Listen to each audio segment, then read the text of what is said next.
Good afternoon सबों को मेरे भाई। चले हम लोग देखें ये जो है ग्रुप डी का सेट नंबर 8 का जो क्वेश्चन का जो है डिस्कशन हम आपको करवाने जा रहे हैं। तो देखिए भाई, कहता है कि विद्युत जनरेटर से संबंधित निम्न कथनों पर विचार कीजिए। जनरेटर, विद्युत जनरेटर की बात की जा रही है भाई, है ना। तो प्रत्येक आधे घूर्णन के बाद कुंडली की संगत भुजाओं में धारा की दिशा बदल जाती है। जब धारा की दिशा बदल जाती है, इसका मतलब क्या हुआ भाई? इसका मतलब है कि अल्टरनेटिंग करंट होगा, है ना। दूसरी बात है, कुंडली में प्रेरित धारा की दिशा फ्लेमिंग के दाएं हाथ के नियम के उपयोग कर ज्ञात की जाती है। बिल्कुल सही बात है मेरे भाई। तो ये जो है जनरेटर जो है, विद्युत जनरेटर जो है, वो हमारे जो है अल्टरनेटिंग करंट पर काम करेगा और जो है धारा की दिशा निकाली जाएगी फ्लेमिंग के दाएं हाथ नियम से निकाली जाएगी। दोनों ही बातें यहाँ पर सही हैं, इसलिए हमारा आंसर क्या हो जाएगा? ए और बी दोनों, ये हमारा आंसर होगा मेरे। तो फर्स्ट का जो आंसर हमारा क्या हो जाएगा? डी हो जाएगा। दूसरा क्वेश्चन अगर हम लोग देखें, दूसरा क्वेश्चन कहता है, एक मिनट, हाँ, दूसरा क्वेश्चन कहता है कि जब एटीपी में टर्मिनल फॉस्फेट लिंकेज को जल के उपयोग द्वारा तोड़ा जाता है, यानी कहने का मतलब हुआ कि एटीपी एटीपी से जब एक फॉस्फोरस बाहर निकलेगा तो क्या बनेगा भाई? एटीपी। और ये फॉस्फोर जब बनेगा तो क्या होगा भाई? इनसे एनर्जी रिलीज होगा, और इस एनर्जी का मान जो होगा वो क्या होता है भाई? तो 30.5 किलो जूल पर मोल होता है। तो यहाँ पर जो है यही पूछा जा रहा है कि कितनी ऊर्जा मुक्त होगी। तो कितनी ऊर्जा मुक्त होगी भाई? तो 30.5 किलो जूल ये ऊर्जा जो है वो मुक्त होती है। आंसर हमारा होगा 30.5। किसी वस्तु को एक इतना क्षमता वाले लेंस के मुख्य अक्ष पर क्षमता कितनी दी हुई है भाई? तो ये डायमीटर, डायोप्टर दिया हुआ है भाई, क्षमता दिया हुआ है, पावर जो दिया हुआ है, ये पावर हमको दिया हुआ है कितना? पावर दिया हुआ है -10 डायोप्टर। और आप जानते हो कि पावर का मतलब होता है 1/f। और चूंकि निगेटिव दिया हुआ है, इसका मतलब फोकस क्या है? निगेटिव है। ठीक है। अब निगेटिव फोकस किसका होता है भाई? तो यहां पर कहता है कि किस लेंस का होगा। तो फोकस जो निगेटिव होता है वो हमारा किसका होता है? उत्तल लेंस का। जो अवतल लेंस का फोकस निगेटिव होगा, क्योंकि आप देखो, अगर उत्तल लेंस होगा तो पॉजिटिव फोकस हो जाएगा। यहाँ से जाएगा इधर चला जाएगा भाई, यहाँ से जाएगा इधर चला जाएगा, पीछे मिलाएंगे तो यहाँ से आता हुआ प्रतीत होगा। और फोकस जब निगेटिव होगा तो हमारा पावर क्या होगा? निगेटिव होगा। कहने का मतलब है कि निगेटिव फोकस दे करके हमें ये बता दे रहा है कि जो हमारा लेंस लिया गया है वो कैसा लेंस लिया गया है भाई? अवतल लेंस लिया गया है। ये क्लियर हो रहा है। ठीक है।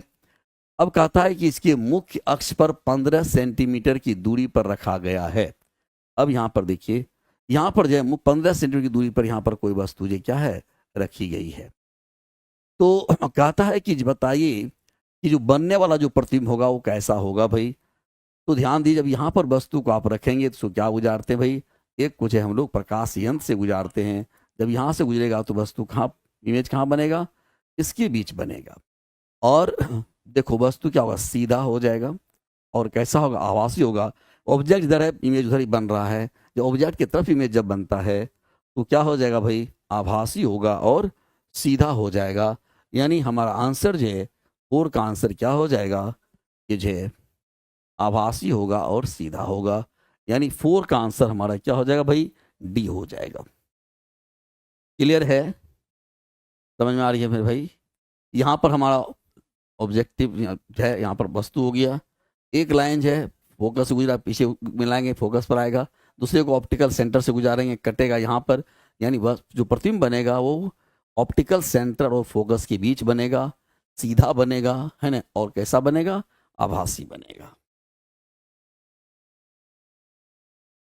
ठीक है, यानी काल्पनिक होगा। चलिए आगे देखते हैं। आगे है कि समान समान लंबाई और समान मोटाई वाले 3 तार, समान लंबाई भी समान है, मोटाई भी समान है, 3 तार ABC, समान लंबाई और समान मोटाई, ये 3 तार लिए गए हैं। ठीक है भाई, बिल्कुल सही है। अब कहता है ABC, ए है, बी है और सी है, ये प्रतिरोध जो है क्रमशः क्या है 1, इसका रेसिस्टेंस है R1 बराबर हो गया 1 ओम, इसका हो गया मतलब जो है RA मान लो, ए का हो गया, इसका जो है बी का क्या है भाई, इसका रेसिस्टेंस दिया हुआ है हमको 0.5 ओम और इसका दिया हुआ है 0.025 ओम, ये मान लीजिए सी का प्रतिरोध मान लेते हैं भाई। अब कहता है कि इनकी प्रतिरोधकताएं क्या होगी, तो ध्यान दो भाई इनकी प्रतिरोधकताएं क्या होगी ये निकालने के लिए कहा जाता है आपको, तो रेसिस्टिविटी आपको निकालने के लिए कहा जाता है। तो रेसिस्टेंस का जो है उल्टा आपका जो है रेसिस्टिविटी होता है भाई। तो यहाँ पर जो है जिसका प्रतिरोध ज़्यादा होगा उसकी रेसिस्टिविटी क्या होगी, ज़्यादा होगी। तो यहाँ पर देखो 1 को हम इस प्रकार से लिखते हैं, 1 है, उसके बाद क्या है भाई 0.5 है और फिर क्या है 0.25 है। इसको जो है हम 1/1 लिख दें। इसको क्या लिख सकते हैं, इसको हम 5/10 लिख देंगे। इसको क्या लिखेंगे 100 लिखेंगे। ठीक है, अगर यहाँ पर जो है ये हो गया, इसका जस्ट उल्टा रेशियो मतलब जो हमको निकालना होगा, तो यहाँ पर क्या हो जाएगा 1/1, यहाँ पर हो जाएगा 5/10, उसके बाद यहाँ पर हो जाएगा 100/25। सॉरी, 1 मिनट भाई, 1 मिनट क्या, इसको जो है हटाते हैं, है ना।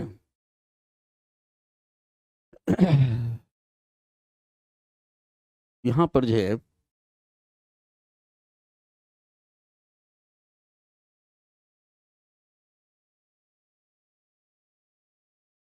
25/100, सबका हर्ज है अगर हम समान कर लें तो ये क्या हो जाएगा, ये 100 है, इसको 100 से गुना कर देंगे, ये हो जाएगा, इसको ऊपर नीचे 10 से गुना कर दें, इसको भी जो है 100 से इसको क्या करेंगे 100 से गुना कर दें, देखो सबका हर समान हो गया। तो यहाँ पर क्या हो गया 100/100 हो गया, यहाँ पर क्या हो गया भाई 50/100 हो गया, यहाँ पर क्या हो जाएगा, ये हो जाएगा 25/4 हो गया, यानी 25/100 हो गया, 1/4 हो जाएगा, ये हो जाएगा 1/2 हो जाएगा, ये 1 हो जाएगा। ठीक है, रिवर्स होता है ना। तो यहाँ पर जो है हमारा आंसर हो जाएगा 4:1 का रेशियो होगा भाई, 4:1, यानी हमारा आंसर हो रहा है 1 नंबर। 1 नंबर जो है हमारा यहाँ पर क्या हो रहा है, आंसर हो जा रहा है भाई। ठीक है,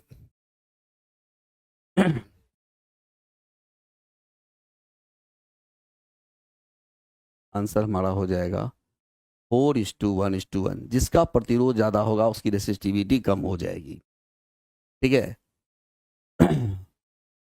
4:1:1, R is equal to row L/A होता है ना, R जिसका ज़्यादा है ना उसका क्या होगा, रेसिस्टिविटी भी ज़्यादा, R समानुपाती रो हो जाएगा, है ना।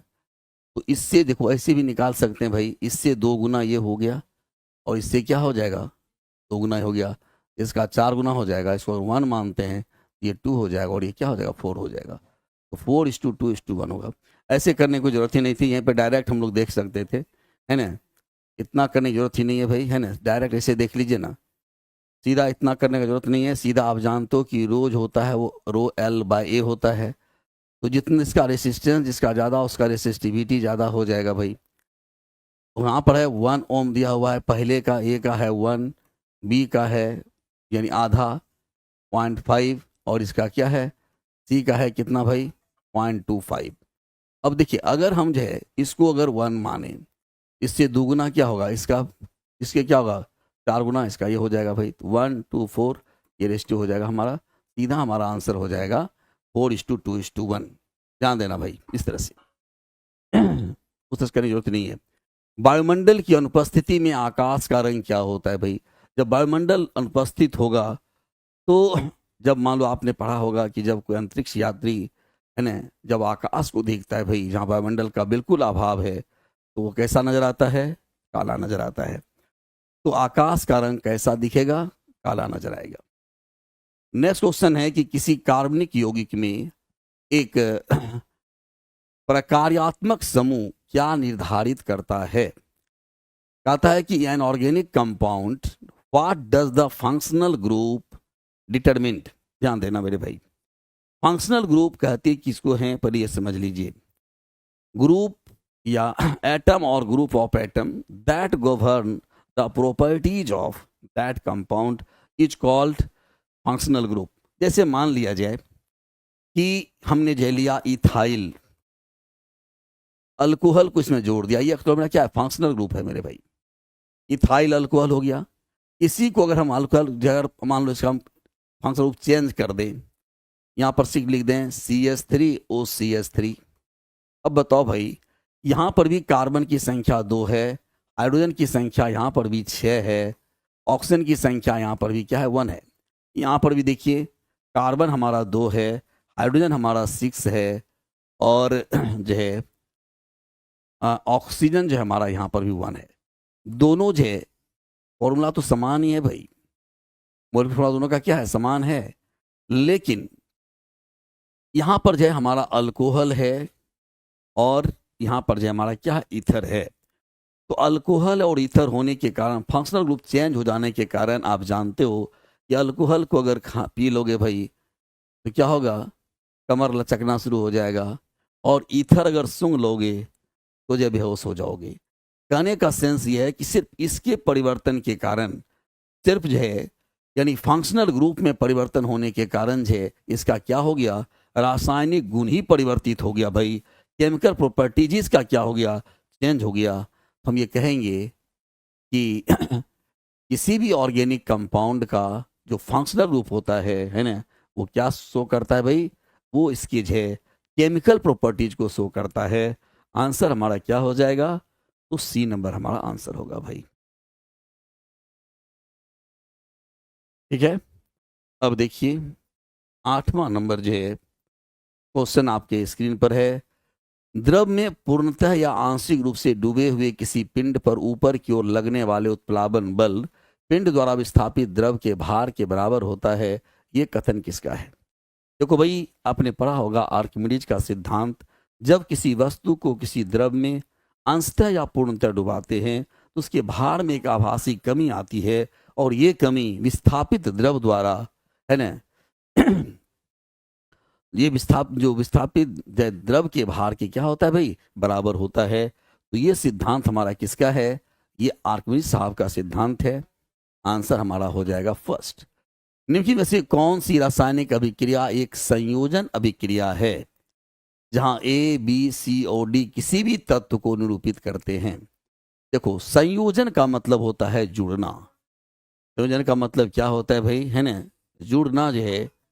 तो यहाँ पर जो है आप देखिए कि कौन सी क्रिया जो है यहाँ पर जो है संयोजन अभिक्रिया है, तो यहाँ पर A और B दो एटम जो है अलग अलग एटम यहाँ पर जुड़ करके जो है एक ही मतलब जो है कंपाउंड का यहाँ पर जो निर्माण कर रहे हैं भाई, तो ये हमारा क्या हो जाएगा, ये हमारा संयोजन अभिक्रिया होगा, है ना।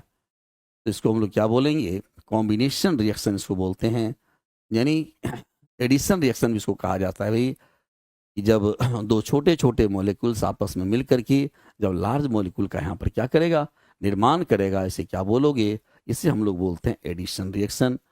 तो हमारा जो है ये आंसर क्या हो जाएगा भाई, तो बी नंबर हमारा आंसर सही होगा। नेक्स्ट क्वेश्चन देखो भाई, यदि किसी व्यक्ति का द्रव्यमान पृथ्वी की सतह पर 60 केजी है तो चंद्रमा की सतह पर व्यक्ति का द्रव्यमान कितना होगा। ध्यान देना मेरे भाई, द्रव्यमान और भार आप जरा सा समझ लीजिए ठीक से। द्रव्यमान और भार, द्रव्यमान जो होता है किसी वस्तु का शुद्ध तौल होता है, और भार क्या होता है, जिस बल से कोई वस्तु इस अब जो है किसी वस्तु को पृथ्वी केंद्र की ओर खींच रही होती है, उसी को क्या कहलाएगा, भार होगा। और भार जो है होता है मास और गुरुत्वीय त्वरण का जो मल्टीपल होता है वो हमारा भार होता है भाई। द्रव्यमान, अब आपसे पूछा जा रहा है कि किसी पृथ्वी पर इसका द्रव्यमान, मान लो अर्थ पर जो है ये इसका द्रव्यमान जो है क्या है, ये अर्थ पर इसका द्रव्यमान जो है m है। तो भाई कहता है कि जब मून पर इसको हम लेके चले जाएंगे, चंद्रमा पर लेके चले जाएंगे, तो भाई द्रव्यमान तो जो शुद्ध तौल होता है तो m ही रहेगा ना मेरे भाई।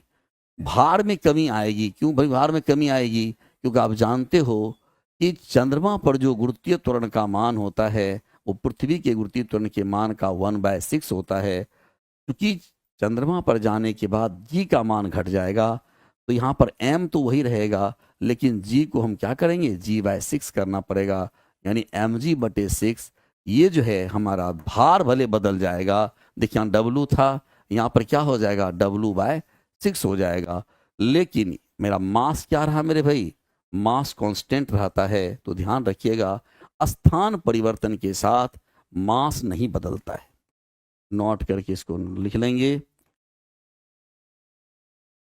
स्थान परिवर्तन के साथ, स्थान परिवर्तन के साथ द्रव्यमान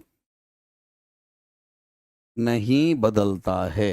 चाहे कहीं भी आप चले जाओगे मेरे भाई, अगर मेरा द्रव्यमान अभी इंडिया में पटना में अगर मान लो मैं 60 केजी का हूँ, ऐसा थोड़ी होगा अमेरिका जाएंगे तो 50 केजी का हो जाएंगे, नहीं होगा भाई, है ना। द्रव्यमान मेरा परिवर्तित रहेगा, है ना। तो 60 केजी का जो व्यक्ति है वो कैसा रहेगा, 60 केजी ही रहेगा, है ना, उसमें किसी प्रकार का कोई परिवर्तन नहीं होगा।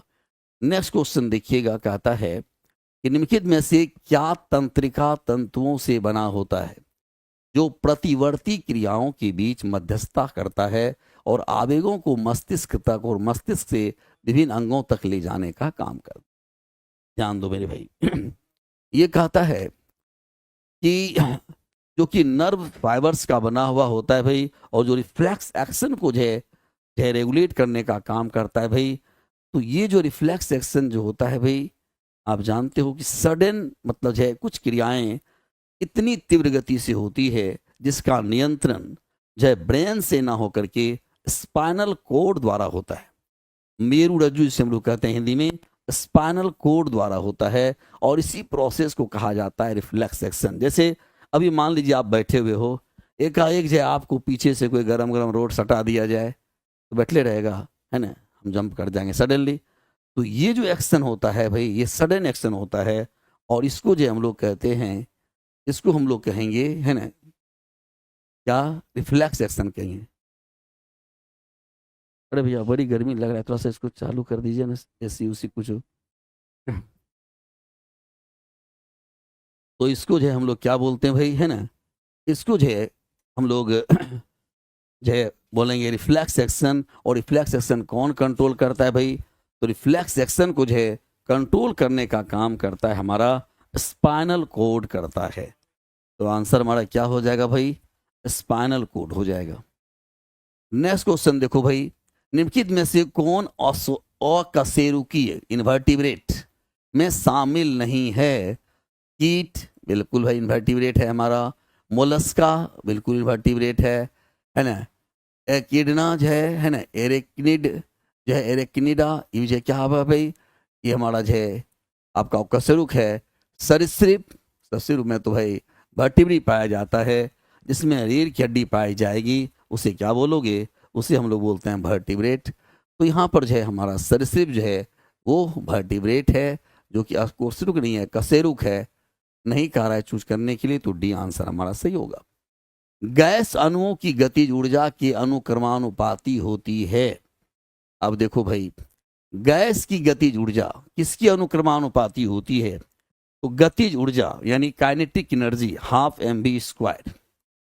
काइनेटिक एनर्जी क्या हो जाएगा भाई? Half M V square. तो काइनेटिक एनर्जी किस पर निर्भर करेगा भाई? वेलोसिटी पर निर्भर करेगा। और आप जानते हो कि जैसे जैसे आप जो है टेम्परेचर बढ़ाते जाओगे, है ना, वैसे वैसे क्या होगा?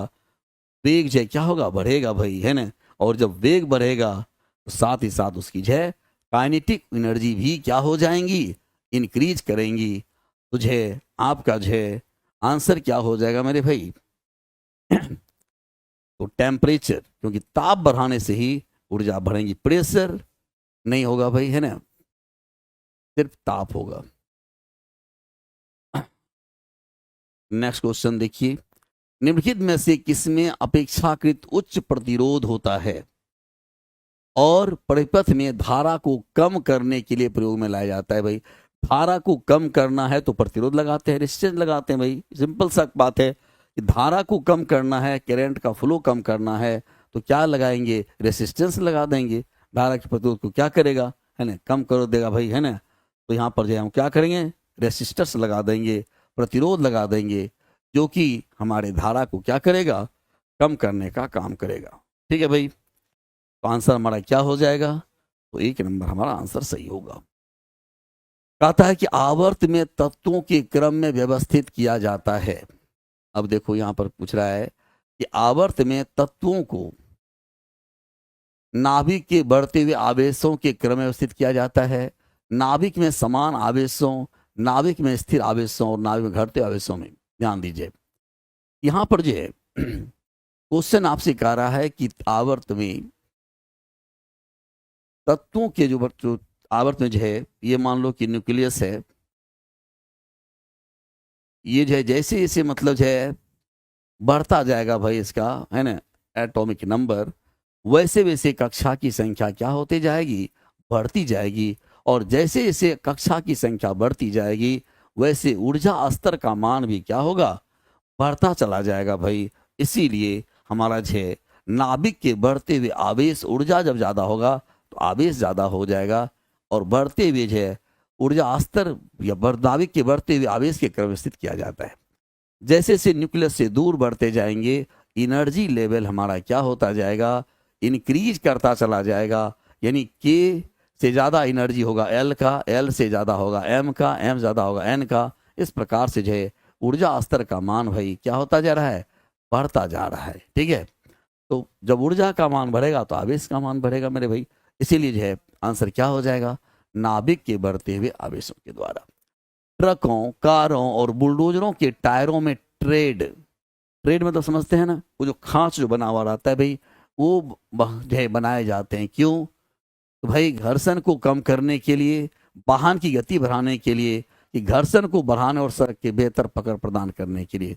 तो घर्षण को थोड़ा सा रुखड़ा बना दिया जाता है भाई, घर्षण को थोड़ा सा बढ़ाने के लिए, ताकि पकड़ बनी रहे। ध्यान देना मेरे भाई, आप जानते हो कि जब हम सतह को चिकना बनाते हैं तो घर्षण का मान कमता है, लेकिन आप ये भी जानते हो कि सतह को अगर हाईली स्मूथ कर दिया जाए, अत्यधिक चिकना बना दिया जाए, तो घर्षण बल घटने के बजाय क्या होता है? बढ़ जाता है। तो ऐसी स्थिति में जो है हम क्या करते हैं भाई? उसको जो है टायरों में जो है ट्रेड बना देते हैं, ताकि कुछ घर्षण रहे और अच्छी पकड़ जो है सड़क पर जो है बनी रहे, ट्रकों या बुलडोजर और कारों का। इसीलिए उसमें जो खांच बनाया जाता है भाई। एक गेंद को 40 मीटर प्रति सेकेंड के वेग से ऊपर फेंका जाता है। ठीक है, ध्यान दीजिए, एक गेंद है, इस गेंद को हमने क्या किया? ऊपर फेंक दिया भाई। किस वेलोसिटी से फेंका भाई? तो यू हो गया हमारा 40 मीटर पर सेकेंड से हमने फेंका। ठीक है, ऊपर क्यों फेंका जाता है? 6 सेकेंड के बाद उसके विस्थापन का परिमाण कितना होगा? 6 सेकेंड के बाद आपसे पूछा जा रहा है टी इजकल टू कितना हो जाएगा भाई, टी इजकल टू आपका हो गया 6 सेकेंड के बाद उसकी विस्थापन का परिमाण कितना होगा यदि जी इजकल टू 10 मीटर पर सेकेंड लेना है। जी इजकल टू क्या लेना है भाई, 10 मीटर पर सेकेंड लेना है। ठीक है, चलिए देखते हैं भाई। यहां पर देखो, हमने यहां पर से वस्तु को जो ऊपर फेंका है, जब ऊपर फेंकेंगे तो ए बराबर क्या लिखना पड़ेगा हमको, -g लिखना पड़ेगा मेरे भाई। और फॉर्मूला आपको मालूम है कि जब ऊंचाई की जब लेते हैं तो एस बराबर यहाँ क्या लिखते हो, एच लिखते हो। तो एच बराबर, जो कि एच हमारा क्या होगा, ये विस्थापन होगा। एच बराबर क्या लिखेंगे, ut minus half G T square. ऐसा इसलिए लिखेंगे क्योंकि ऊपर फेंक रहे हैं तो माइनस हो जाएगा जी का मान भाई। और जब माइनस होगा तो यहाँ पर u कितना था आपका, 40 था। कितने सेकेंड में, 6 सेकेंड में। माइनस हाफ जी का मान क्या रखेंगे, 10 रखेंगे। टाइम कितना था भाई, 6 × 6 करेंगे तो यहाँ पर क्या हो जाएगा, यहाँ पर जो है काट दीजिए, 5 हो जाएगा, है ना। और यहाँ पर जो है 6 चौक 24, 240 हो जाएगा। और यहाँ पर क्या हो जाएगा भाई, 56 × 30, 30 × 18, 180 हो जाएगा, यानी 60। तो 60 मीटर जो है हमारा क्या हो जाएगा, ये हाइट हो जाएगा। यहाँ से तक डिस्टेंस क्या होगा, 60 हो जाएगा। आंसर हमारा क्या होगा मेरे भाई, ये 60 मीटर हो जाएगा, है ना आंसर आपका। ठीक है, चलिए नेक्स्ट जो है क्वेश्चन को देखा जाए। निम्नलिखित में से कौन सा ऊर्ध्वपातन कर सकता है। अब देखो ऊर्ध्वपातन क्या होता है भाई, इसको कहते हैं सब्लिमेशन। ऊर्ध्वपातन क्या होता है, सब्लिमेशन होता है, जिसको कहते हैं ऊर्ध्वपातन। और ऊर्ध्वपातन कहते हैं किसको है भाई, कुछ ऐसे सबस्टांस होते हैं जिसको जब सॉलिड से आप गर्म करते हो तो सीधे किस में कन्वर्ट कर जाता है भाई, गैस में कन्वर्ट कर जाता है। ऐसे सबस्टांस को कहा जाता है सब्लिमेट। ये प्रोसेस है हमारा, ये क्या है, ये प्रोसेस है। और इस प्रोसेस को कहते हैं सब्लिमेशन। और जो सबस्टांस होगा, है ना, जो पदार्थ इस तरह का बिहेव करता है ना, उसको कहा जाता है, वो जो पदार्थ होगा उसको बोलते हैं सब्लिमेट। क्या बोलते हैं मेरे भाई, उसको सब्लिमेट बोलते हैं। और सब्लिमेट में क्या क्या होता है, तो हमारा जो है अमोनियम क्लोराइड, ये सब्लिमेट है हमारा। आयोडीन हो जाएगा, है ना। उसके बाद हमारा बेंजोइक एसिड हो जाएगा, बेंजोइक एसिड हो जाएगा, है ना। नेफ्थलीन हो जाएगा, नेफ्थलीन हो जाएगा, है ना। तो ये सारे जो हमारे सब्लिमेट हैं। जबकि यहाँ पर हमको जो दिया गया है वो दिया हुआ है हमको अमोनियम क्लोराइड दिया हुआ है NH4Cl। ये हमारा जो है अमोनियम क्लोराइड जो है क्या हो जाएगा, सब्लिमेट होगा, जिसको जब गर्म करेंगे तो डायरेक्ट क्या होगा, डायरेक्ट ये हमारा जो है गैस में कन्वर्ट होगा मेरे भाई। नेक्स्ट क्वेश्चन देखिए, 5 किलोग्राम की एक वस्तु को 2 मीटर की ऊंचाई तक उठाया जाता है, कितना कार्य करना पड़ेगा। मान लो भाई कि ये 5 किलोग्राम की वस्तु है, इसका मास दिया हुआ है हमको कितना, 5 kg दिया हुआ है, ठीक है। इसको जो हमने 2 मीटर ऊंचाई तक ले गए, इसको यहाँ पर हमने पहुँचा दिया। इसका हाइट कितना हो गया, हाइट हो गया हमारा 2 मीटर, ठीक है। जब यहाँ पर हम लाए होंगे भाई तो कहता है कि कार्य क्या होगा। तो W बराबर आप जानते हो F.S होता है ना। F बराबर क्या होता है भाई, ma होता है। लेकिन चूंकि ऊपर ले जा रहे हैं तो यहाँ क्या लिखेंगे, mg लिखेंगे। और s क्या हो गया, ये डिस्टेंस हो गया हमारा, यानी mgh हो गया। m कितना दिया हुआ है मेरे भाई, 5 रख दो मान। g का मान क्या रखेंगे, तो g का मान देखो यहाँ पर दिया हुआ है 9.8, तो यहाँ पर 9.8 ही लिखेंगे। अगर नहीं दिया हुआ रहता तो जो हम लोग 10 लिख लेते। लेकिन चूंकि यहाँ पर दिया हुआ है ना, इसलिए हम क्या करेंगे, इसको जो है 9.8 लेंगे। और h जो है हमारा कितना है, 2 है, तो यहाँ पर 2 लिख देंगे भाई। मल्टीप्लाई करेंगे तो हमारा क्या हो जाएगा, 98 जूल हो जाएगा, ठीक है। तो आंसर हमारा क्या हो जाएगा भाई, 98 जूल होगा। नेक्स्ट क्वेश्चन देखा जाए। नेक्स्ट क्वेश्चन कहता है कि किसी द्रव को उसके क्वथनांक से पूर्व, मतलब जब वो बॉइलिंग पॉइंट पर जाए उससे पहले ही उसे क्या करते हैं, उसे अगर हम वाष्प में बदल लेते हैं तो इस प्रोसेस को क्या कहा जाता है भाई, इस प्रोसेस को कहा जाता है इवेपोरेशन। क्या बोलते हैं इसको, इसको बोलते हैं वाष्पीकरण। यानी बॉइलिंग पॉइंट से पहले ही जब उसे हम वाष्पित करा लें वो क्या कहलाता है भाई, इवोपरेशन कहलाता है, वाष्पीकरण कहलाता है। तो जो है 67 का हमारा आंसर क्या हो जाएगा भाई, तो 1 होगा। नेक्स्ट क्वेश्चन देखिए, प्रतिध्वनि सुनाई देती है जब परावर्तक पृष्ठ का आयतन कम हो, क्षेत्रफल कम हो, क्षेत्रफल अधिक हो, आयतन अधिक हो। ध्यान दो भाई, प्रतिध्वनि जो है ये जो है जो परावर्तक सतह होता है उसके क्षेत्रफल पर निर्भर करेगा ना, है ना, जिससे टकरा करके जो वो क्या होगा हमारे पास जो आएगा। जितना ज्यादा परावर्तक सतह होगा, क्षेत्रफल होगा भाई, उतनी ज्यादा हमें तेज ध्वनि सुनाई पड़ेगी, है ना। तो यहाँ पर हमारा आंसर क्या हो जाएगा, तो क्षेत्रफल अधिक अगर हो, है ना, पृष्ठ का क्षेत्रफल क्या होना चाहिए, अधिक होना चाहिए, तो प्रतिध्वनि हमें जो क्या होगी, ज्यादा सुनाई पड़ेगी। नेक्स्ट क्वेश्चन है, मैग्नीशियम की परमाणु संख्या 12 है, ठीक है, मैग्नीशियम का कितना है मेरे भाई, 12 है। अब क्या कहता है, संयोजकता ज्ञात करें। संयोजकता किसको कहते हैं, संयोजकता कहते हैं कैपेसिटी, है ना, of combining capacity of an atom is called valency. यानी किसी भी एटम की जो कंबाइनिंग कैपेसिटी है, मैग्नीशियम है भाई, अगर इलेक्ट्रॉनिक कन्फिगरेशन लिखोगे तो क्या लिखोगे, 282 लिखोगे। अब देखो मैग्नीशियम की क्या टेंडेंसी होती है, मैग्नीशियम की टेंडेंसी होगी कि हम ये 2 इलेक्ट्रॉन का त्याग करके अपना बॉन्ड पूरा करें। जैसे मान लिया जाए अगर हम आपसे लिखें MgCl2, ध्यान दीजिएगा, तो मैग्नीशियम है, इसके पास कितने इलेक्ट्रॉन हो गए भाई बाह्यतम कक्षा में, इसके बाह्यतम कक्षा में 2 इलेक्ट्रॉन हो गए। अब क्लोरीन है, यहाँ पर मान लो क्लोरीन है, इस क्लोरीन के बाह्यतम कक्षा में 7 इलेक्ट्रॉन होता है ना, 287। ये क्या चाहता है, 1 इलेक्ट्रॉन हमको मिल जाए, और ये भी क्या चाहेगा, हमको 1 इलेक्ट्रॉन जो है क्या होगा, मिल जाए। ये चाहता है 2 इलेक्ट्रॉन भाई, आराम से क्या करेगा, इसको दे देगा, ये इसको दे देगा, है ना। तो ये इलेक्ट्रॉन को डोनेट करने की टेंडेंसी है इसकी, और कितना इलेक्ट्रॉन ये डोनेट किया इसने, 2 इलेक्ट्रॉन डोनेट किया। इस पर कैसा चार्ज डेवलप कर जाएगा भाई, +2 चार्ज डेवलप करेगा, और इसकी संयोजकता क्या हो जाएगी, ये +2 होगी। और ऐसे भी जो ध्यान धरना कि valency always be a whole number, valency क्या होता है हमेशा, वैलेंसी हमेशा होल नंबर में होता है भाई, इस बात को भी ध्यान रखना है। और चूंकि मैग्नीशियम 2 इलेक्ट्रॉन का त्याग कर अपना ऑक्टेट पूरा करता है, इसीलिए मैग्नीशियम की वैलेंसी क्या हो जाएगी, तो 2 हो जाएगी।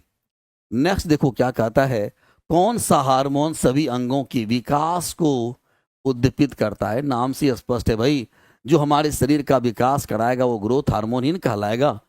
तो ग्रोथ हार्मोन जो है डांसर हो जाएगा हमारा भाई, है ना। इंसुलिन इंसुलिन का काम क्या है भाई, इंसुलिन का काम होता है हमारे ब्लड ग्लूकोज लेवल को मेंटेन करना। एड्रेनलिन को जो है कहा जाता है भाई इमरजेंसी हार्मोन से कहा जाता है ना। ग्लूकागोन जो है, ये ग्लूकागोन का क्या काम होता है भाई, ग्लाइकोजन को ग्लूकोज में बदलना, है ना, इसका जो काम होता है। तो ये सारे में से आपका आंसर क्या हो जाएगा, तो ग्रोथ हार्मोन यानी 77 का 1 हो जाएगा मेरे भाई। नेक्स्ट क्वेश्चन देखिए क्या कहता है, कार्बन में कार्बन के ही अन्य परमाणुओं के साथ आबंधन। देखो भाई, आप जानते हो कि समान अगर एटम है, समान प्रकृति का अगर एटम होता है भाई, तो उसके बीच क्या होता है, विकर्षण होता है। आप जानते हो ना, अगर अपोजिट सेम चार्ज है तो क्या होता है, रिपल्सन होगा। सेम पोल है तो रिपल्सन होगा, सेम सेक्स है तो रिपल्सन होगा। Opposite charge, opposite pole, opposite sex, physics, chemistry, biology, सभी का ये रूल हो गया भाई कि अपोजिट होगा तो अट्रैक्शन होगा। लेकिन यहाँ पर क्या है, यहाँ पर तो कार्बन और कार्बन है भाई, क्या होना चाहिए, रिपल्सन होना चाहिए। लेकिन आप जानते हो कि कार्बन कार्बन से आसानी से जैसे single bond, double bond, triple bond, है ना, ये जो है स्ट्रेट चेन हो गया। ब्रांच चेन अगर बनाना है ब्रांच चेन बना लीजिए, कोई दिक्कत नहीं है ना, ब्रांच चेन बना सकते हैं। यहाँ तक कि हम इसको जैसे साइक्लिक चेन भी बना सकते हैं भाई। तो इस प्रकार से आप देख रहे हो कि हर प्रकार की चेन को बनाता है, और इसी प्रॉपर्टीज को कहा जाता है कैटेनेशन, कैटेनेशन प्रॉपर्टीज, और इसी प्रॉपर्टीज के कारण जो है ऑर्गेनिक कंपाउंड के लिए हमें एक अलग ब्रांच तैयार करना पड़ गया है मेरे भाई। तो यहाँ पर क्या हो जाएगा, हमारा डी नंबर आंसर सही हो जाएगा, कैटेनेशन प्रॉपर्टीज। अब देखो यहाँ क्या कहता है, एक सवाल है कि 1 ओम और 2 ओम वाले प्रतिरोध है ना, है ना, पैरेलल कनेक्शन में है भाई। 1 ओम है, ये मान लो पैरेलल कनेक्शन तो समझते हो मेरे भाई, ये है। दूसरा क्या कहता है, ये है, ये 1 ओम दिया हुआ है आपको, और दूसरा क्या है 2 ओम दिया हुआ है, दिया हुआ है। अब कहता है कि पास संयोजन जोड़े हुए हैं, तब प्रतिरोधों के संयोजन का तुल्य प्रतिरोध क्या होगा। इसका जो कहता है कि समतुल्य प्रतिरोध क्या होगा भाई, तो आपने पढ़ा होगा मेरे भाई 1/RP बराबर होता है 1/R1 + 1/R2, या इसको ऐसे भी लिख सकते हो RP बराबर होता है R1 × R2/R1 + R2, ऐसे भी लिख सकते हैं। तो यहाँ पर जो है R1 आपको दिया हुआ है 1, R2 दिया हुआ है आपको 2, यहाँ क्या लिखेंगे 2 × 1/2 + 1 यानी 2/3, ये ओम आपका जो है हमारा जो है हमारा जो है हो जाएगा 2/3 ओम होगा। तो 2/3 ओम आपका क्या हो जाएगा, ये हमारा आंसर हो जाएगा। नेक्स्ट क्वेश्चन देखो मेरे भाई, अवतल दर्पण से प्रकाश के परावर्तन के मामले में जब प्रकाश की एक समांतर किरण परावर्तक सतह पर पड़ती है तो परावर्तित प्रकाश, ध्यान दीजिए क्या कह रहा है, अवतल दर्पण से, ऐसा दर्पण है, अवतल दर्पण है, अवतल दर्पण से प्रकाश के परावर्तन के मामले में जब प्रकाश समांतर किरण, क्या कह रहा है भाई पैरेलल रे है ना, ये पैरेलल रे जब आता है सतह पर परावर्तित प्रकाश है। अब यहाँ जब ये आएगा पैरेलल रे आता है भाई, तो परावर्तित होकर कहाँ से गुजरता है भाई, तो फोकस से गुजरता है ना भाई, तो मुख्य फोकस से गुजरता है। हम यहाँ पर क्या लिखेंगे, यहाँ पर देखिए चॉइस जरा सा है ना, तो वक्रता केंद्र पर विसारित होता है नहीं, वक्रता केंद्र से विचलित होकर जाता है नहीं, मुख्य फोकस से अलग होता प्रतीत होता है, या मुख्य फोकस पर अभिसारित होता प्रतीत होता है भाई। तो आप क्या देख रहे हो कि हमारे मुख्य फोकस की ओर आ रहा है होता है ना भाई, अभिसारित में होता है, अभी में होता है अंदर की ओर आ रहा होता है भाई। तो आंसर हमारा क्या हो जाएगा है ना, तो कन्वर्ज करेगा, आंसर हमारा हो जाएगा मेरे भाई डी नंबर हमारा आंसर सही होगा। नेक्स्ट क्वेश्चन का आता है कि 1 बिलियन में 250 ग्राम पानी और 25 ग्राम कॉपर क्लोराइड है। चलो भाई देखो क्या कहता है, ये जो है क्या किया हमने, हमने जो है 1 बिलियन बनाया, इस बिलियन में 250 ग्राम हमारा क्या है, 250 ग्राम हमारा पानी है, और इसी में हमने क्या किया, इसी में जो है हमने थोड़ा कॉपर क्लोराइड को जो है डाल दिया, ये कॉपर क्लोराइड है मान लो है ना, और इसको हमने डाल दिया, ये है क्या कॉपर क्लोराइड है, ये हमारा जो है कॉपर क्लोराइड ये है हमारा है ना। अब कितना है 25 ग्राम ये भी है, तो 25 ग्राम ये भी हमने लिया है भाई, ये 25 ग्राम है, तो टोटल जो है कितना बना मेरा घोल भाई 275 ग्राम बना कि नहीं बना बोलो। अब 275 ग्राम में क्या पूछ रहा है आपसे, बिलियन, तो लवन है, बिलियन के द्रव्यमान प्रतिशत के संदर्भ में बिलियन की सांद्रता का परिकलन ज्ञात कीजिए। तो 275 ग्राम में 25 ग्राम आपका क्या है भाई कॉपर क्लोराइड है कि नहीं बोलो, तो 100 में कितना होगा, ये तो परसेंटेज होगा ना भाई, 100 में कितना हो जाएगा 25 × 100/275 है ना, तो क्या हो जाएगा भाई देख लो, काट दीजिए इसको है ना, 25 एक 25 11 11 हो जाएगा ना, नहीं हाँ 11 हो जाएगा, तो 100 क्या हो जाएगा भाई 11 हो जाएगा, और जब भाग दीजिएगा तो 9 हो जाएगा, 9.09% हो जाएगा, आंसर क्या हो जाएगा मेरे भाई 9.09। थैंक यू मेरे भाई, आज का जो क्वेश्चन था उसका हम लोगों ने डिस्कशन कराया। नेक्स्ट क्लास में हम लोग जो है नेक्स्ट क्वेश्चन की चर्चा करेंगे। Okay, thank you, bye.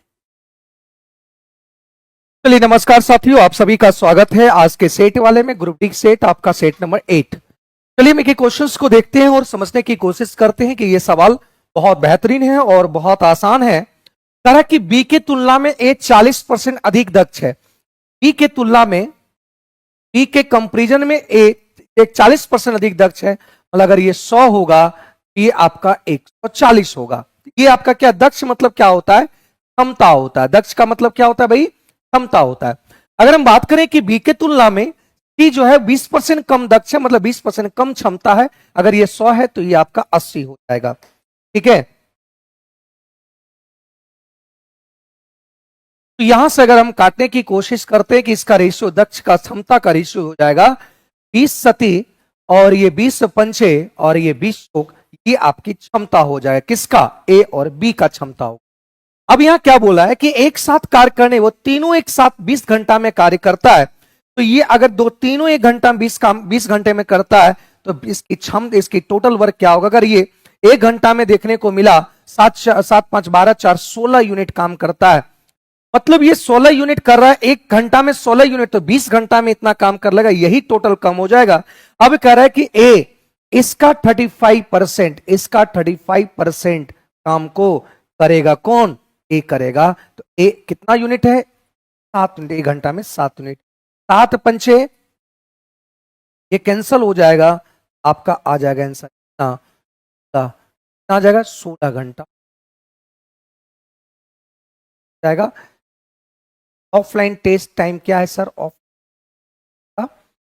10 बजे के आसपास है, 10 बजे। हाँ, बहुत आसान से। अगला बात कर रहा है कि यहां पे 4x 5 7 3 y, ये कह रहा है कि 72 से डिविजुअल है। और 72 से अगर डिविजुअल है, इसका कहने का मतलब ये 8 और 9 से डिविजुअल है। 8 और 9 से डिविजुअल कहने का मतलब, यहां से ध्यान रखना कि वह संख्या, जो संख्या आपका ये है, ये 72 से अगर डिविजुअल है तो इसके फैक्टर से भी डिविजुअल होगा। तो इसका फैक्टर तोड़े 8 और 9। 8 से कटने का मतलब लास्ट का 3 डिजिट। 8 से अगर काटने की बात करें तो लास्ट के कितना डिजिट? 3 डिजिट अगर 8 से कट गया तो वह संख्या 8 से कटेगा। लास्ट का 3 डिजिट ये 8 से काटेंगे, 8 9 72। यहां पे 8 9 72 एक 10, ये आपका जो आएगा ये कितना आएगा? ये ले लेंगे। मतलब यहां से अगर करें, 8 से अगर काटने की कोशिश करें तो 8 9 72, तो 72, और यहां पे एक बचा तो y का मान क्या रख देंगे? जो 8 से कट जाएगा तो y का मान फिर 6 रखना पड़ेगा, कुल आपका आ जाएगा। फिर इसके बाद देखो मेरे भाई, इसके बाद ये आपका ये y का मान पता चल पाया। मतलब यहां से 4x 5 7 y का मान आपका आ गया कितना? 6। अब ये संख्या 9 से जब डिविजल होगा तो 9 का मतलब होता है अंकों का योग। 9 से डिविजल, ये कैंसल। 7 5 12, 12 5 12 4 आपका 16। 16 आपका ये क्या रखना पड़ेगा? 2। तभी तो ये जो अंकों का योग मतलब 9 या 9 का मल्टीपल होना चाहिए। एक आपका ये 6 3 9 खत्म हो गया, 9 खत्म। यहाँ पे आपका जो हो गया ये 16। तो अगला क्या रख दें? जो आ जाए 9। मतलब यहां से x का मान 2 आ गया, y का मान क्या आ गया? जोड़ते हैं ऑप्शन नंबर। बात समझे? अगला बात कर रहा है कि यहां पे 72, मतलब यहां पे देखो 7.2, और यहां पे ये आपका एक साथ है। ये आपका देखो ये एक साथ है, ये अलग है। मतलब माइनस प्लस के बीच का जो दायरा है उसको हटा देंगे, जो गुना भाग एक साथ ले लेंगे। ये 7.2 पॉजिटिव।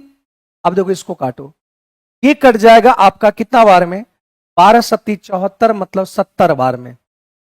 12 सत्ती 84, ये कट जाएगा। ठीक है, ये आपका आ जाएगा 70। तो 7 दूनी 14, मतलब ये आपका आ जाएगा 5। पहले भागा काम करेंगे, भागा का अगर काम करेंगे तो ये वाला देखो,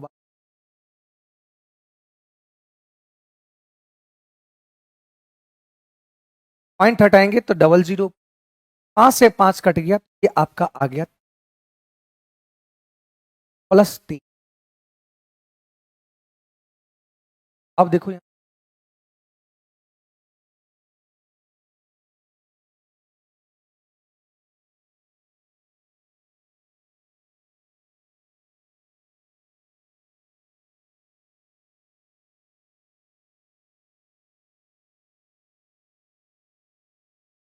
12 70, 7 दूनी 14। यहां से आप अगर सॉल्व करेंगे, देखो यहां जोड़ दो तो 14 और 7, 14 और 7 आपका हो गया 21, 21 और 3, 21 और 3 हो गया आपका 24, 24.2 और माइनस यहां तो माइनस आपका 200,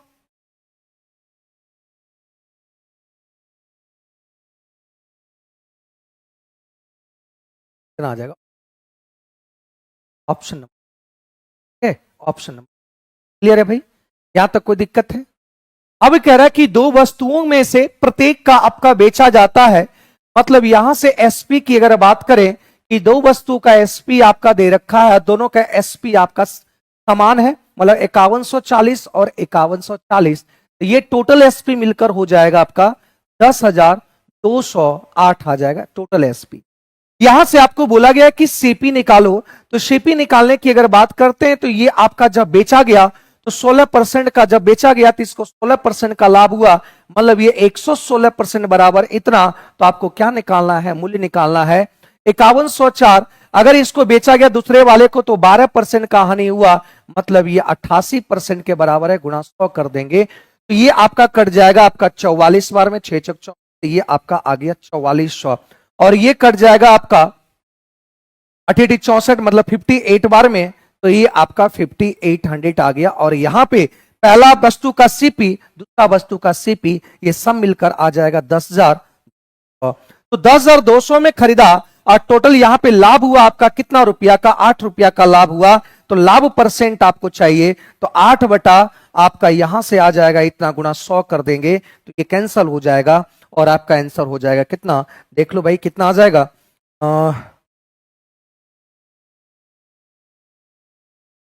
लगभग आपका आंसर हो जाएगा 0 पॉइंट इतना ही होगा, देखो तो 0.08%, लगभग इतना आंसर होगा, लगभग इतना आंसर हो जाएगा। आंसर क्या आ जाएगा मेरे भाई? ये आपका 11 का आंसर आ गया, ठीक है, क्लियर है? लगभग 0.08% आंसर हो, ठीक है। अब देखो यहां से क्या बोला गया है कि त्रिभुज आपका एबीसी है, त्रिभुज आपका ए बी सी है, और त्रिभुज आपका यहां पे पी क्यू आर है, और ये पी क्यू दिया हुआ है 4, क्यू आर दिया हुआ है 7 और पी आर दिया हुआ है 8। यहां से बोला गया है कि त्रिभुज एबीसी, त्रिभुज एबीसी और त्रिभुज पी क्यू आर, इसका रेशियो दिया हुआ है 1/4, मतलब एरिया का दिया हुआ है, एरिया का दिया हुआ है, एरिया का दिया हुआ है। अब एक बात बताओ, एसी का मान क्या होगा? हम जानते हैं कि जब ये त्रिभुज समरूप है तो इसके करस्पॉन्डिंग साइड्स का रेशियो, करस्पॉन्डिंग साइड्स का रेशियो भी आपका क्या होगा? तो याद रखना बराबर होगा, तो AC upon P R Q, R Q दिया सेम जिस ऑर्डर में दिया, एसी एसी वो आपका हो जाएगा, तो एसी अंडर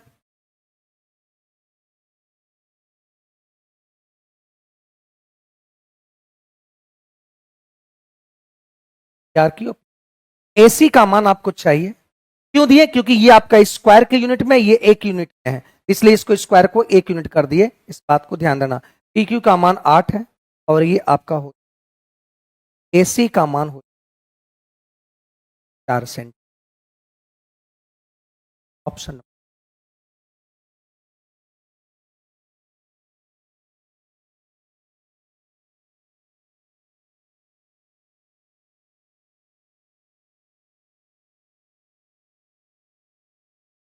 आपका 4 दे रखा, ये 4 दे रखा,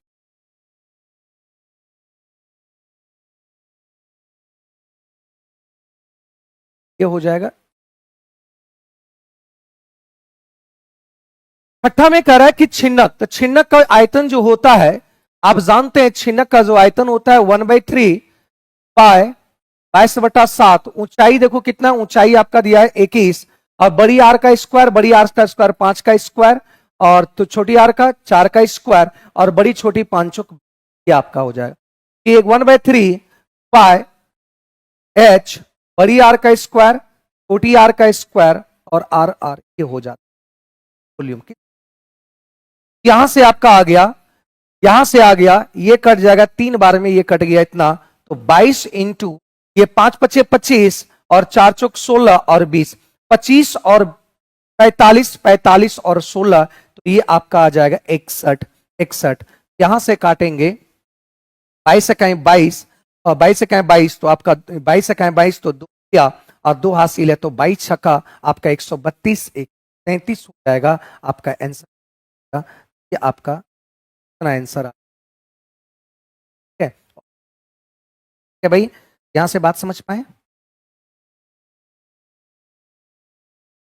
अगला सवाल यहां पे बोला गया है कि एक वृत्त का जीवा है और ये ए बी और सी डी, ए बी और सी डी को बढ़ाया, ये ए और बी सी डी को बढ़ाया और सी और डी को बढ़ाया, तो बढ़ाया तो यहां पी बिंदु पर मिला। अब आगे कह रहा है कि ए बी का मान 6 है और पीबी का मान 5 है और पीडी का मान जो है वो आपका 4 है, तो डी का मान निकालो क्या होगा। तो हम जानते हैं जब ये एक बाह्य बिंदु से दो आपका छेदक रेखा है, तो यहां से याद रखना कि पीबी इंटू ए होता है और पीडी है, तो ये आपका ये पीबी का मान 5 आ गया, 6 5 11 और पीडी का मान 4 आ गया और पीसी का मान 4 प्लस एक्स हो। ठीक है, 11 पचे 55, तो यहां से अगर बात करें कि ये 55 आ गया बटा 4 और -4 आ गया, तो एक्स 4 चौक 16, तो 55 में से 16 चला जाएगा, 55 में से अगर 15 चला गया 40, तो ये 39, यहां से एक्स का 9 चौक 36,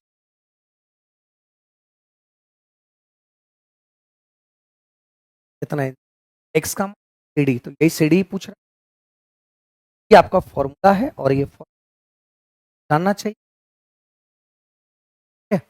अगला बोला गया है यहां पे कि नीचे दी गई तालिका कॉलेज के विभिन्न अनुशासनों के विद्यार्थियों की प्रतिशत और लड़कों और लड़कियों के अनुपात दर्शाती है। क्या पूछ रहा है, सीएस और आईटी पढ़ने वाले विद्यार्थियों का अनुपात, ना कि यहां पे लड़का लड़की की बात कर रहा है। तो सीएस में 18 है, तो सीएस में 18% है, सीएस में 18% है और आईटी में देख रहा है कि 21% है, तो ये आपका इसी का 18%, इसी का 21%, तो कट ही जाएगा। तो काटने का मतलब यहां 6 और ये कितना आ गया 7।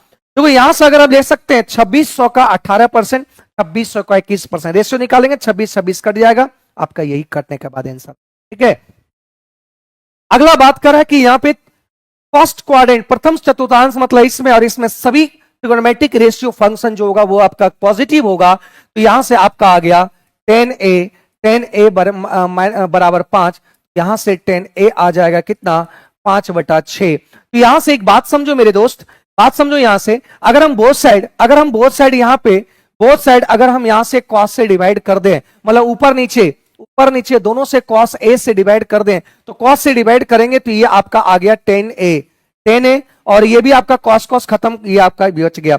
यहां से अगर हम cos से डिवाइड करते हैं तो यह 1 और यहां cos से डिवाइड करेंगे तो ये आपका आ गया 2 10a, यहां से आ गया 8, 10 का मान आ गया 5/6 और -4 और ये आ गया 2, 10 का मान आ गया 5/6, तो ये 3 से कट गया, छोड़ दिए मत काटिए।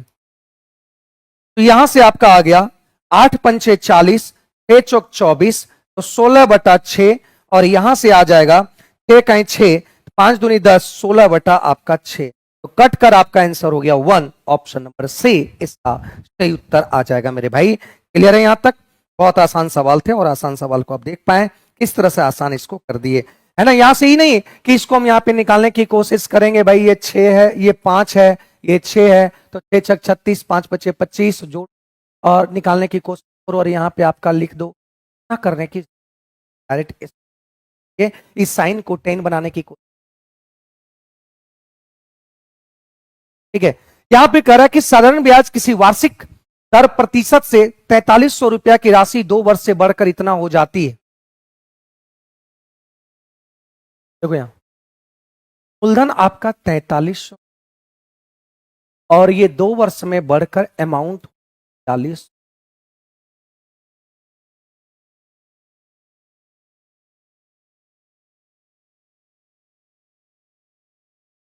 यहां से आपको पहले रेट निकाल, तो रेट निकालने के लिए यहां पे ब्याज देखो, तो ब्याज कितना बढ़ा, यहां 4 4 3 इतना ब्याज बढ़ा। यहां से आपकी अगर बात करें कि रेट परसेंट क्या होगा, रेट परसेंट ब्याज गुना धन।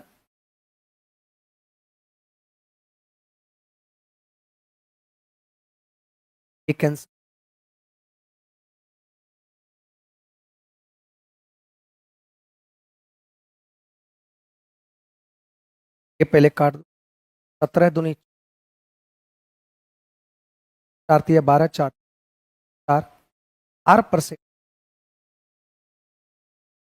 अब क्या बोला है कि राशि साधारण ब्याज के द्वारा इसी ब्याज दर पर 5 वर्ष में, ब्याज दर 5 वर्ष, मतलब अब नाउ रेट आपका यही है और टाइमिंग 5 वर्ष। तो टाइमिंग आपका 5 वर्ष है, तो बताओ ब्याज कितना होगा, 5 चौक अमाउंट कितना होगा 120%, 100% बेस ब्याज, तो इतना बराबर डालना है।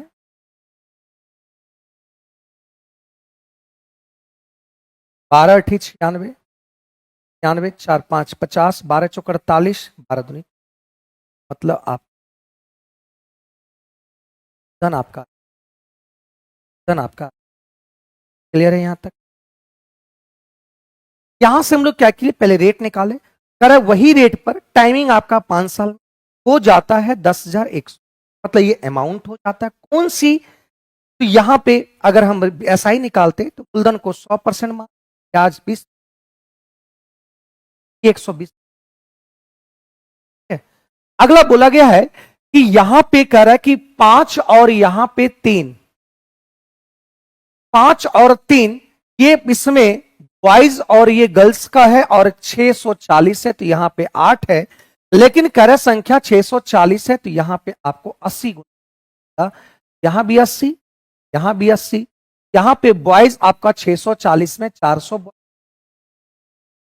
गर्ल्स, 640 में से बॉयज की संख्या 400 और गर्ल्स की। अब देखो क्या बोला गया है, यदि विद्यालय में और 30 लड़कियां का नामांकन किया जाता है, मतलब लड़कियां का 30 नामांकन और किया जाता है, और यहां पे और क्या कितना नामांकन विद्यालय में और कितना लड़के नामांकन होना चाहिए, इसका रेशियो 14 रेशियो आपका 19 हो। सबसे पहले देखिए 14 रेशियो आसान, देखो बना ये 30 लिया तो यहां पे आ जाएगा कितना, मतलब ये 9 के रेशियो में, इसका मतलब ये कितना बार गुना हुआ होगा, 30 बार गुना हुआ होगा।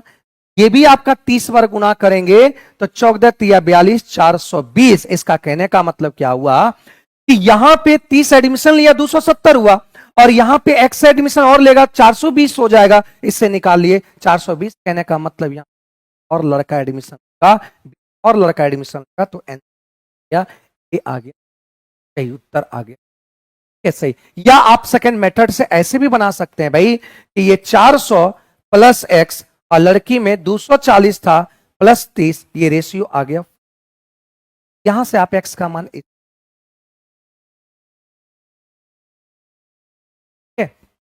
दिक्कत। अगला कह रहा है कि 6 वर्ष पूर्व फादर की आयु उसकी पुत्री की आयु की 6 गुनी है, मतलब ये आपका 6।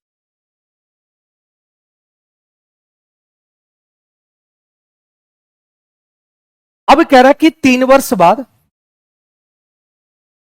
पिता की आयु पुत्री की आयु की 3 गुनी। तो यहां पे एक बात समझो कि 6 वर्ष पूर्व और 3 साल, मतलब कितना बढ़ा, 9 साल, इसमें भी 9 साल बढ़ा।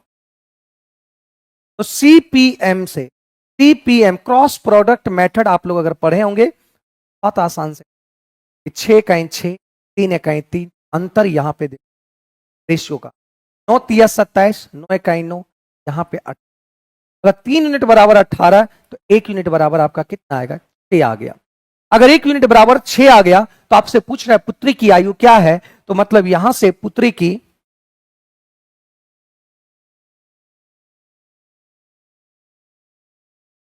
वर्तमान आयु की बात करें तो यहां पे 6, लेकिन 6 वर्ष पहले का आपका ये निकल आया, तो 6 और जोड़ देंगे क्योंकि वर्तमान चाहिए, 6 पहले 6 इसमें जोड़ेंगे तो वर्तमान के पास पहुंच जाएगा ऑप्शन।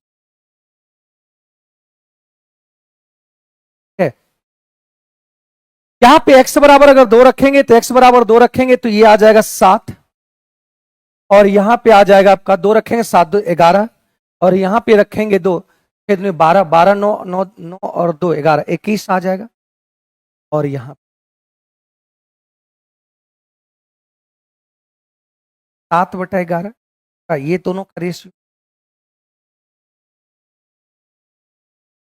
7 या 21, y का मान जो y का मान जानते हैं, ए रेशियो जानते हैं, a/b, इसको बोलते हैं फर्स्ट थर्ड प्रोपोर्शन।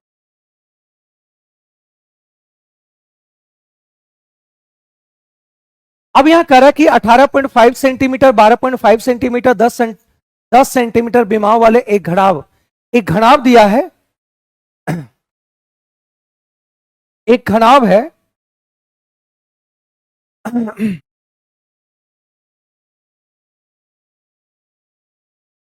एक घनाव है, ये 18.5 और ये 12.5 और ये आपका 10, मतलब इसमें आपका दीवार की संख्या 6 गो हो जाता है।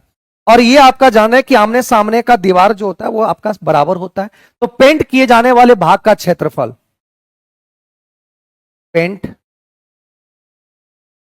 किए जाने वाला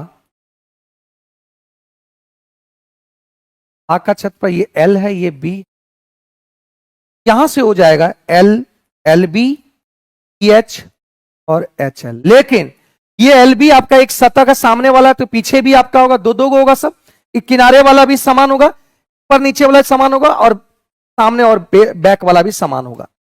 यहां से आपका आ गया L इंटू बी करेंगे 18.5 गुना 12 प्लस B इंटू एच करेंगे 12.5 इंटू 10 हो जाए, और H इंटू L करेंगे 10 इंटू,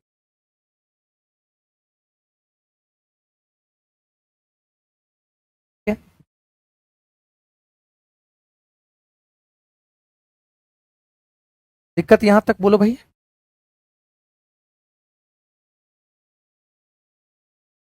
ये गुणा करेंगे तो 231 और ये आपका 250 हो जाएगा, और ये आपका हो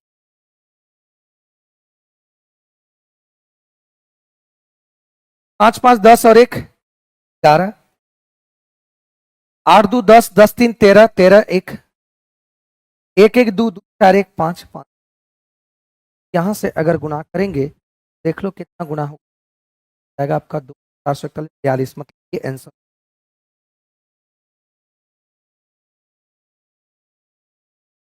का दुगना, ठीक है। 15 में कह रहा है कि एक समबाहु त्रिभुज है, समबाहु त्रिभुज लंबी भुजा एक समबाहु त्रिभुज है, इस समबाहु त्रिभुज तीनों भुजा आपस में बराबर होता है, तो ए बराबर यहां 14 दिया हुआ है, तो इसका क्षेत्रफल क्या होगा, तो क्षेत्रफल बराबर √3/4 का स्क्वायर 14 गुना 14, ये कट जाएगा 2 और ये कट जाएगा 7, ये कट जाएगा कितना बार में 7 बार में, तो ये आ जाएगा 49√3 सेंटीमीटर स्क्वायर आ जाएगा। अगर इसकी हाइट बोलता तो हाइट का फॉर्मूला क्या होता है √3/,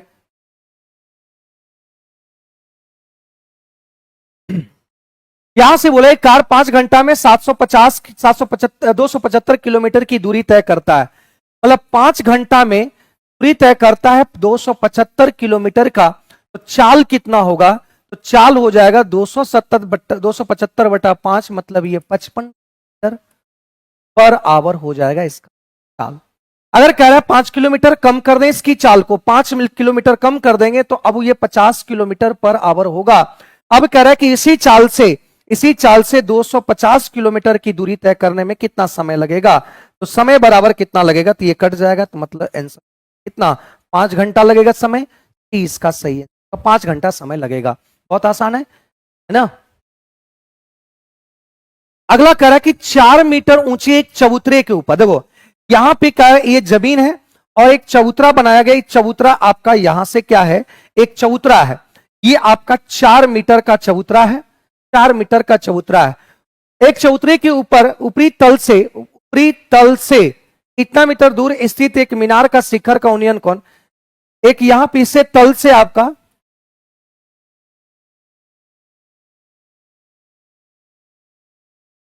करे कि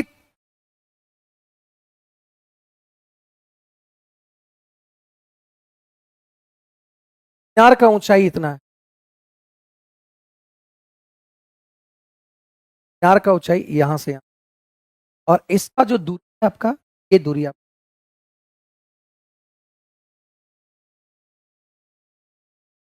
तल बना, तल निकाल, ये थीटा, ये 4 है, 4 हटाएंगे तो यहां से आप लिख सकते हैं टेन थीटा परपेंडिकुलर, ये वाला मान, और बटा ये कट जाएगा, एक यहां से के बराबर टेन थीटा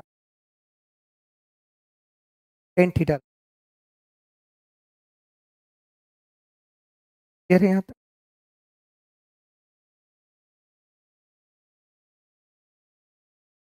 देखो इस समय लगेगा थोड़ा सा, इसको क्या करना है, माध्यिका निकालना। यहां पे सबसे पहले माध्यिका निकालने के लिए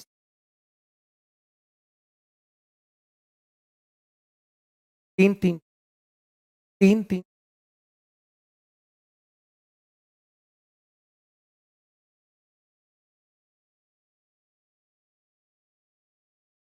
इस हो गया, तो मतलब n बराबर आप, अगर n याद रखना है माध्यिका रहता है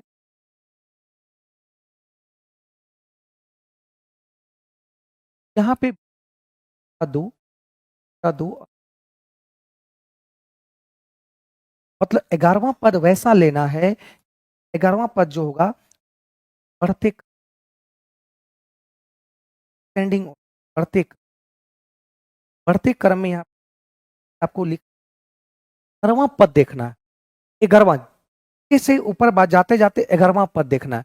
11वां पद देखने के लिए देखो क्या करना, अगर ये विषम रहता, तो विषम रहता तो देखो माध्यिका क्या होता, विषम रहता तो यहाँ पे होता है n+1,